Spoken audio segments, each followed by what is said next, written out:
என்னடா இது எப்பவும் லஞ்ச் பாக்ஸுக்கு சாம்பாரேவா அப்படின்ற மாதிரி நான் கேட்டதுக்கு எங்கள் அம்மா சரி கவலைப்படாது, இன்னைக்கு ஒரு குவிக்காக ஸ்வீட்டாக டேஸ்டியாக உனக்கு ஒரு லஞ்ச் பாக்ஸ் செஞ்சு தரேன்னு சொன்னாங்க. வீட்டில் இருக்க பொருளை வச்சு வாங்க அது என்னன்னு பார்த்துலாம். அதை பார்க்க போகிறதுக்கு முன்னாடி மறக்காமல் எங்கள் சேனலில் நீங்கள் இன்னும் சப்ஸ்கிரைப் பண்ணாமல் வச்சுருக்கீங்களா, சீக்கிரம் போய் சப்ஸ்கிரைப் பண்ணிவிட்டு பெல் ஐக்கானையும் ப்ரெஸ் பண்ணிடுங்க.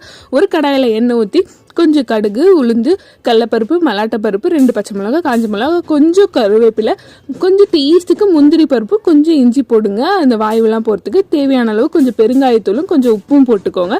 இதெல்லாம் போட்டு முடிச்சிட்ட பிறகு நல்லா வதக்கிக்கோங்க. இப்போ நம்ம துருவி வச்சிருக்க தேங்காய், இன்றைக்கி நம்ம பங்க போடுறது தேங்காய் சாதம் தான். தேங்காய் சாதத்தில் என்ன ஸ்பெஷல் கேட்குறீங்க, அதுவே டேஸ்ட்டாக எப்படி செய்கிறதுன்னு தான் இன்றைக்கி நான் சொல்லிட்டு இருக்கேன். இந்த ரெசிபியை கண்டிப்பாக உங்கள் வீட்டில் ட்ரை பண்ணி பாருங்கள். எல்லாருக்கும் டேஸ்ட் பக்காவாக பிடிக்கும். அண்ட் உங்கள் குழந்தைங்களுக்கும் சரி இல்லை யாருக்காக இருந்தாலும் சரி இந்த இன்னும் அதை அதிகரித்து கொடுக்கணும்னா இந்த அப்பளப்பூ இருக்குது தெரியுமா, அப்பவே சாப்பிட்றீங்கன்னா அப்போ போடுங்க. அப்படி இல்லைன்னா மதியம் லஞ்ச் பாக்ஸ் கொடுத்து மறக்காமல் லைக்